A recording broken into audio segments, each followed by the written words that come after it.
Hello everyone, welcome to our channel smart study by doctor GP Dwivedi. आज हम एक नया चैप्टर फिजिकल केमिस्ट्री का आयनिक इक्विलिब्रियम के बारे में डिस्कस करेंगे।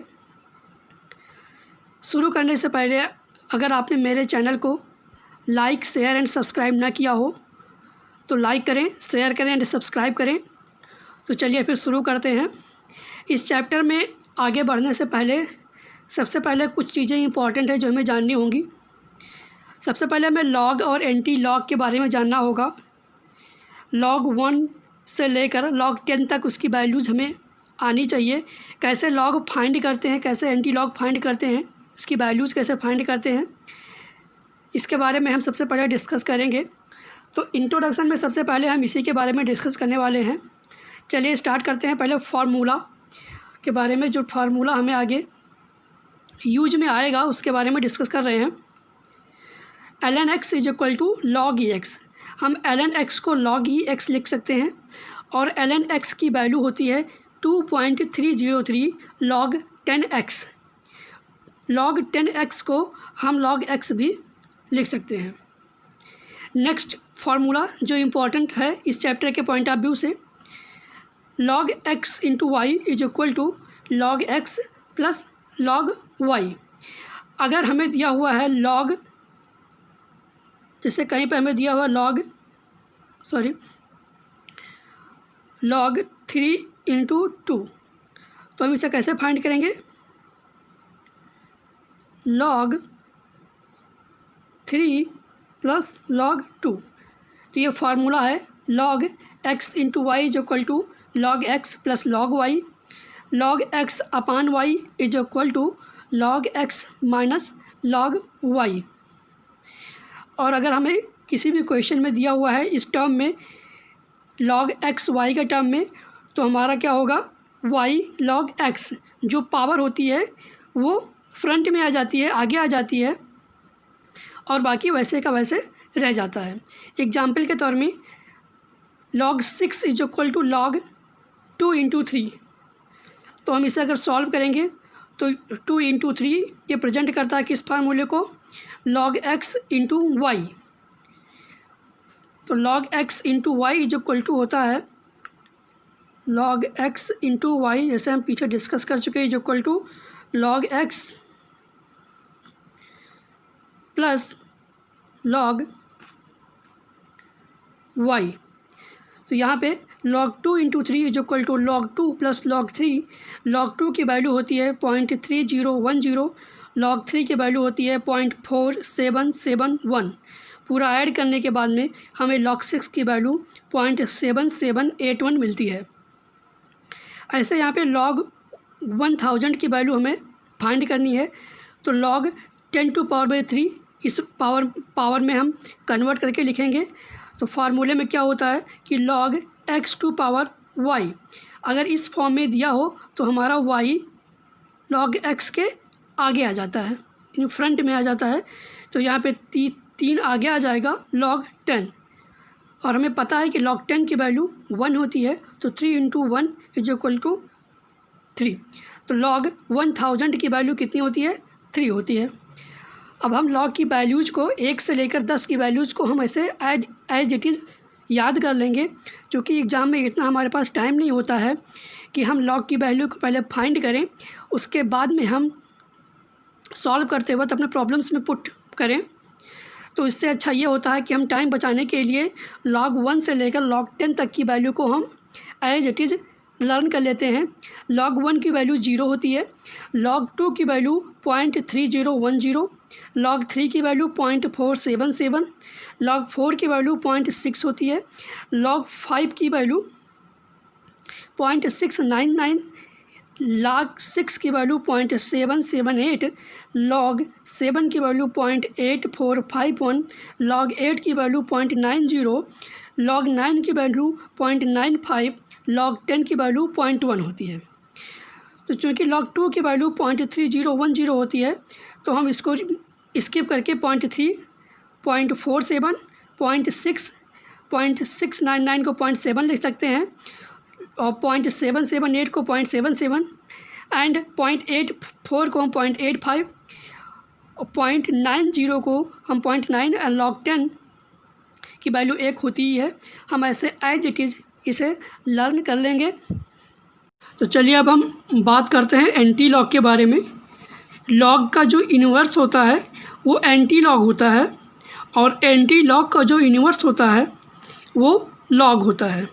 तो anti log x is equal to 10 to power x, और अगर ये log 10 टू पावर x होता तो इसकी वैल्यू x हो जाती, और अगर एंटी लॉग x है तो इसकी वैल्यू 10 टू पावर x हो जाएगी। As a example anti log 2 is equal to 10 to power by 2। तो हमें क्या करना है कि अगर एंटी लॉग किसी का दिया हुआ है तो उसे हम 10 के पावर में लिखेंगे। जैसे यहाँ पे एग्जांपल के तौर पर एंटी लॉग 2 को हम 2 को 10 के पावर में लिखेंगे, तो 10 to power 2 is equal to 100। जैसे एंटी लॉग 0.3010, तो हम इसे 10 के पावर में लिखेंगे 10 टू पावर 0.3010, चूँकि हमें पता है कि 0.3010 की वैल्यू लॉग में 2 होती है, तो हमें मिल गया कि एंटी लॉग 0.3010 की वैल्यू 2 होगी। अगर हमसे पूछा गया कि log 2 की वैल्यू कितनी होगी, तो log 2 की वैल्यू होती है 0.3010। फाइनली हमें ये याद रखना है कि जो log होता है वो एंटी लॉग के इन्वर्स होता है और एंटी लॉग log के इन्वर्स होता है। आगे बढ़ेंगे, हम pH स्केल्स के बारे में स्टडी करेंगे। pH scales also called Sorensen scale because this scale was given by Sorensen। pH scale में pH का एक फार्मूला है, pH is equal to minus log hydrogen ion concentration. जो हमारा pH होता है वो minus log hydrogen ion concentration is equal to acid के रिस्पेक्ट में इज इक्वल टू लॉग, अगर हम माइनस को यहाँ से हटाएंगे तो हमारा हाइड्रोजन आयन कंसनट्रेशन नीचे आ जाएगा। अगर as a example hydrogen ion concentration is equal to 10 to power -3 हमें दिया हुआ है, तो पीएच इज इक्वल टू होता है minus log hydrogen ion concentration is equal to minus log, तो हम हाइड्रोजन आयन कंसनट्रेशन की जगह पर 10 टू पावर -3 रख देंगे, और हमें पता है कि log x to power y होता है लॉग y लॉग x, तो माइनस माइनस प्लस हो जाएगा। लॉग 10 की वैल्यू 1 होती है, तो pH is equal to 3, hydrogen concentration is equal to -3, 10 to power -3, तो pH इज इक्वल टू 3। और अगर हम POH के बारे में बात करें तो POH इज इक्वल टू होता है minus log hydrogen OH minus ion concentration is equal to log, अगर हम माइनस हटाएंगे तो हमारा OH माइनस आयन नीचे आ जाएगा। आगे हम स्टडी करेंगे ओस्टवाल्ड डाइल्यूशन लॉ के बारे में। ओस्टवाल्ड डाइल्यूशन लॉ हमारा जो होता है वो एप्लीकेबल होता है केवल वीक इलेक्ट्रोलाइट्स के लिए। इसका लिमिटेशंस ये है कि हमारा जो ओस्टवाल्ड डाइल्यूशन लॉ होता है वो स्ट्रॉन्ग इलेक्ट्रोलाइट के लिए एप्लीकेबल नहीं होता है। According to Ostwald dilution law when solution of weak electrolyte, यहाँ पे हमें जो मार्क करना है कि this is applicable only for weak electrolyte, not applicable for strong electrolyte. According to Ostwald dilution law, when solution of a weak electrolyte is diluted, then degree of ionization of solution is increased। अगर हम weak electrolyte के solution को dilute करते हैं तो उस weak electrolyte का solution का डिग्री ऑफ आयनाइजेशन इंक्रीज करेगा। इसी को हम बोलते हैं Ostwald dilution law. As a example यहाँ पे AB एक्वस है और इक्विलिब्रियम में है, तो जो आयनाइज होगा तो A+ में प्लस B- में आयनाइज होगा। आफ्टर डाइल्यूशन करने के बाद में ये A+ और B- में आयनाइज होगा। इनिशियल कंसंट्रेशन AB का C है, A+ आयन का 0, B- आयन का 0, लेकिन एट टाइम T पर हमारा जो ए प्लस आयन है वो सी अल्फ़ा हो जाता है, B minus ion C alpha हो जाता है और A B C 1 minus alpha हो जाता है, क्योंकि सी अल्फ़ा हमारा डिसोसिएट हो जाता है ए प्लस में आयन में और बी माइनस आयन में। तो जैसे हम यहाँ पे रेट कांस्टेंट के रिएक्शंस को राइट डाउन करते हैं, rate of forward reaction, rate of backward reaction, rate constant हम फॉरवर्ड रिएक्शन को पहले लिखते हैं, उसके बाद में बैकवर्ड रिएक्शन को लिखते हैं, वैसे हम यहाँ पे इस रिएक्शन का लिखेंगे और सॉल्व करने के बाद हम इसको पूरा इस रिएक्शन में रेट कांस्टेंट के रिएक्शन में रख देंगे। तो वहाँ पे केमिकल इक्विलिब्रियम में के हमारा होता था रेट कांस्टेंट और आयनिक इक्विलिब्रियम में के रिप्रेजेंट करता है आयनाइजेशन कांस्टेंट को। किसको रिप्रेजेंट करता है? आयनाइजेशन कांस्टेंट को। तो सॉल्व करने के बाद हमें मिला K is equal to C alpha square. हम ए प्लस आयन कंसंट्रेशन की वैल्यू रखे सी अल्फ़ा एट इक्विलिब्रियम पे, बी प्लस कंसंट्रेशन की वैल्यू सी अल्फ़ा और ए बी की वैल्यू कंसंट्रेशन एट इक्विलिब्रियम पर C 1 minus alpha. After solving हमें find हुआ K is equal to C alpha square upon 1 minus alpha.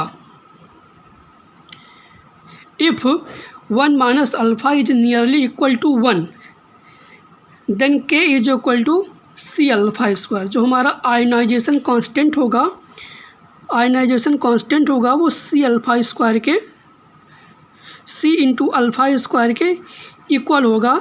यहाँ पे के हमारा आयनाइजेशन कांस्टेंट है, कि क्या है? आयनाइजेशन कांस्टेंट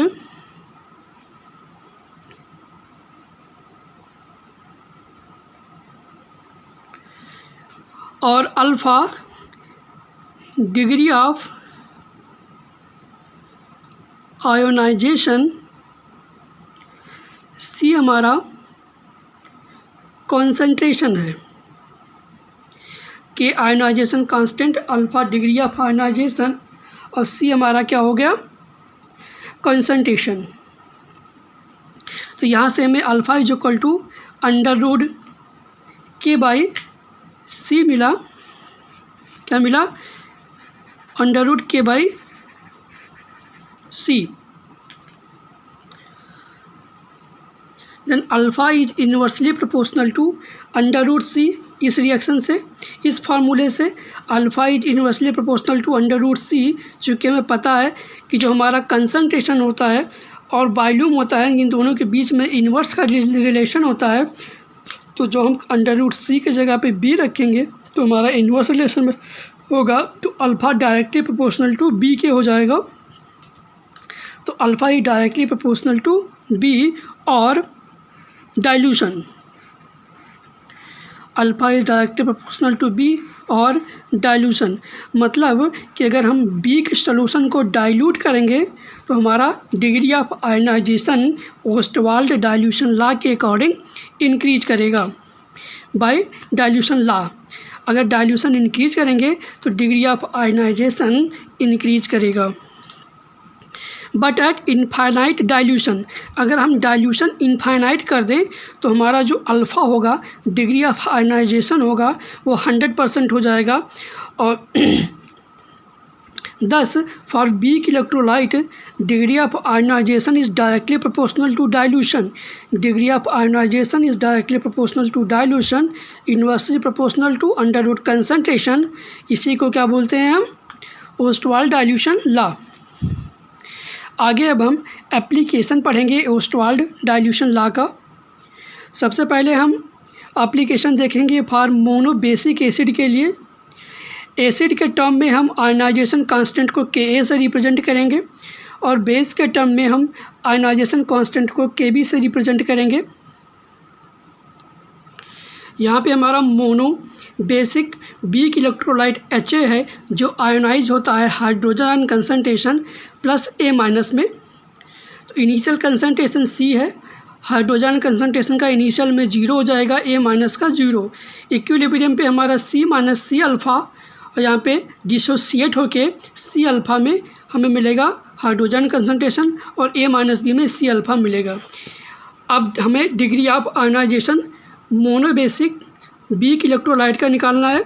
तो हम इस फार्मूले में एट इक्विलिब्रियम का जो हमारा कंसंट्रेशन है उसको हम पुट करने के बाद में हमें Ka is equal to C alpha square Ostwald dilution law के अकॉर्डिंग मिला।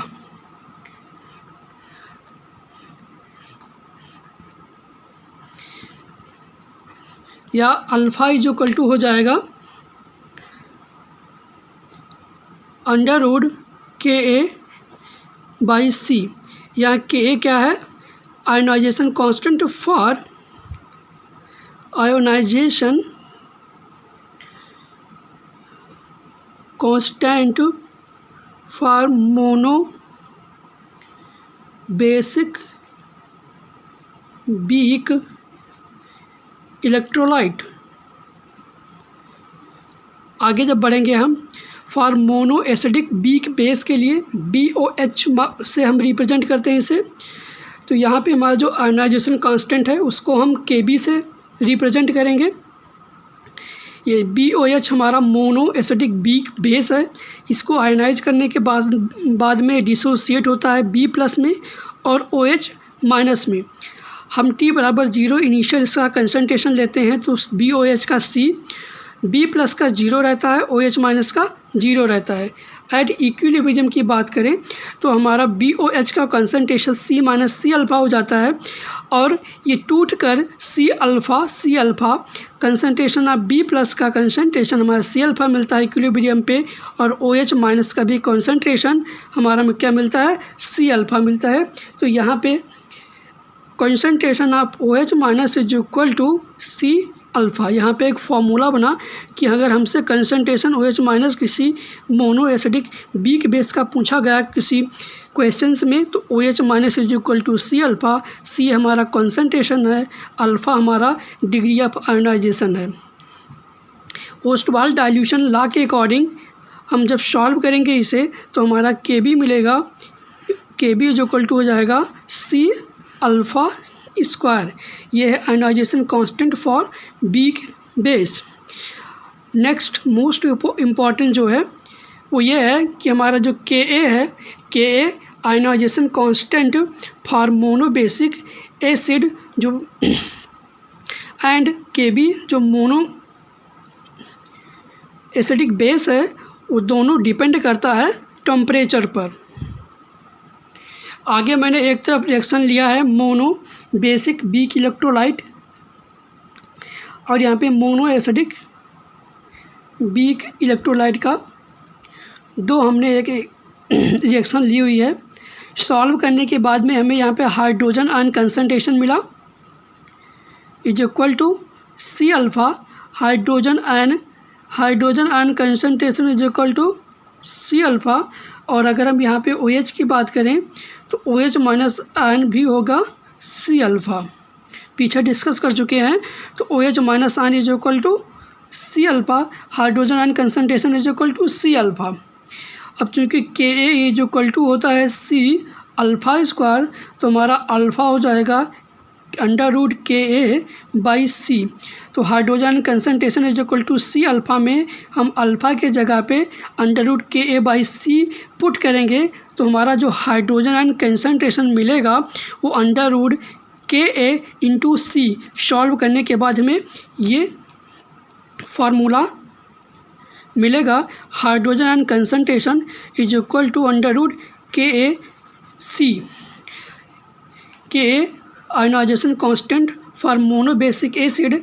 और यहाँ पे ऐसे ही अगर हम बेस की बात करें, अगर हम मोनो एसिडिक बेस की बात करें तो हमारा OH minus is equal to हो जाएगा under root Kb ionization constant for weak base into C.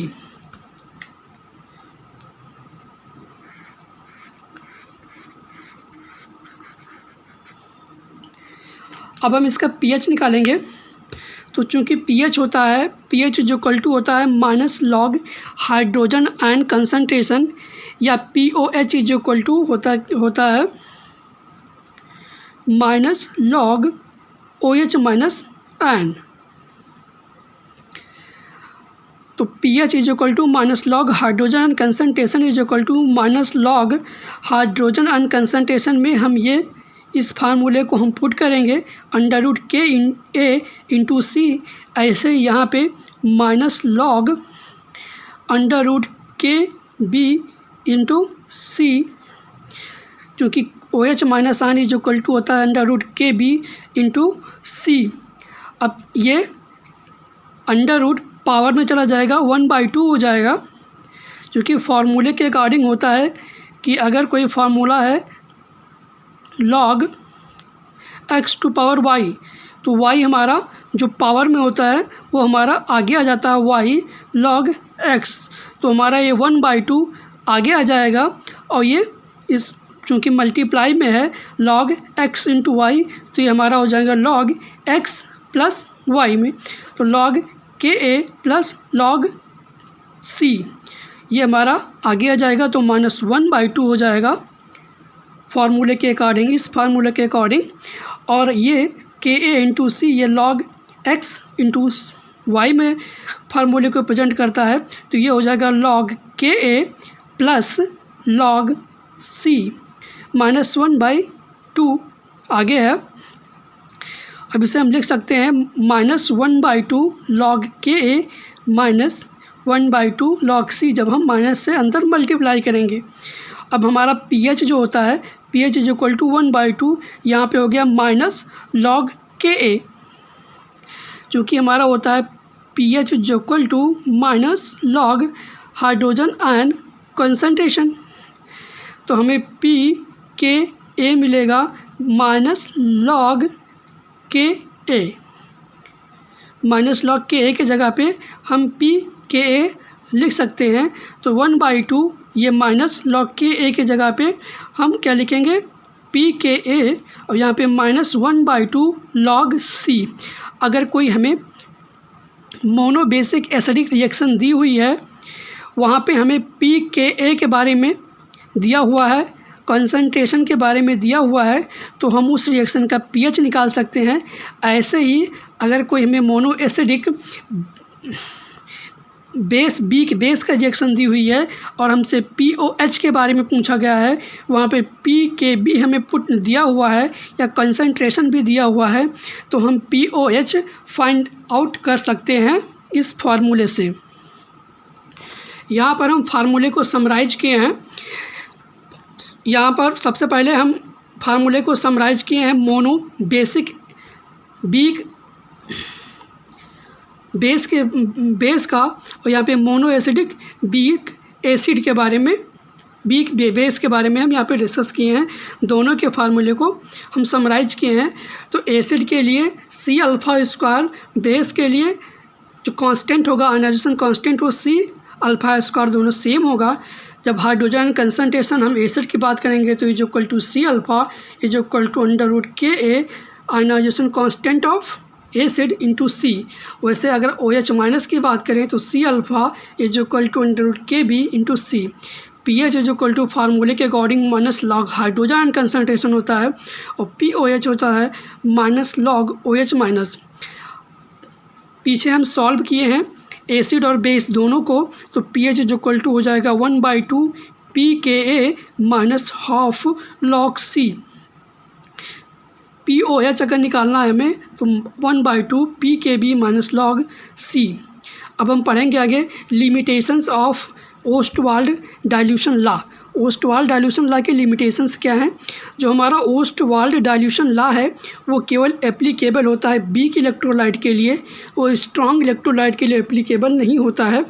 Next हम मूव करेंगे, हम पढ़ेंगे जो फैक्टर्स हैं जो डिग्री ऑफ आयनाइजेशन को अफेक्ट करते हैं, हम उनके बारे में स्टडी करेंगे। तो सबसे पहले है टेम्परेचर। हमारा टेम्परेचर इंक्रीज करने के बाद में डिग्री ऑफ आयनाइजेशन इंक्रीज करता है। क्यों इंक्रीज करता है? क्योंकि डिसोसिएशन रिएक्शन जो होती है वो इंडोथर्मिक होती है। इंडोथर्मिक इन द सेंस कि ΔH पॉजिटिव होता है, हमें एनर्जी देनी पड़ती है, और हमें एनर्जी देने के लिए टेम्परेचर इंक्रीज करेगा तो हमारा अल्फ़ा इंक्रीज करेगा। सेकेंड जो फैक्टर है वह डाइल्यूशन है। अगर हम वीक इलेक्ट्रोलाइट्स को का डाइल्यूशन कराएंगे तो हमारा डिग्री ऑफ आयनाइजेशन इंक्रीज करेगा। Nature of electrolyte third factor है। स्ट्रॉन्ग इलेक्ट्रोलाइट का डिग्री ऑफ आयनाइजेशन 100% होता है, जबकि वीक इलेक्ट्रोलाइट का डिग्री ऑफ आयनाइजेशन 100% से कम होता है। फोर्थ जो फैक्टर है जो डिपेंड करता है नेचर ऑफ सॉल्वेंट है। नेचर ऑफ सॉल्वेंट में यहाँ हमने 4 के बारे में डिस्कस किया है। Hydrogen, H2O, D2O, benzene, CCl6। तो सबसे ज़्यादा डिग्री ऑफ आयनाइजेशन H2O का होता है, उसके बाद में D2O का होता है, उसके बाद में बेंजीन का होता है, उसके बाद में CCl6 का होता है। अगर आपको हमारा ये वीडियो यूजफुल लगा हो तो हमारे इस चैनल को लाइक करें, शेयर करें और सब्सक्राइब करें। नेक्स्ट टॉपिक को हम अगले वीडियो में डिस्कस करेंगे। Thanks for watching. All the best of luck.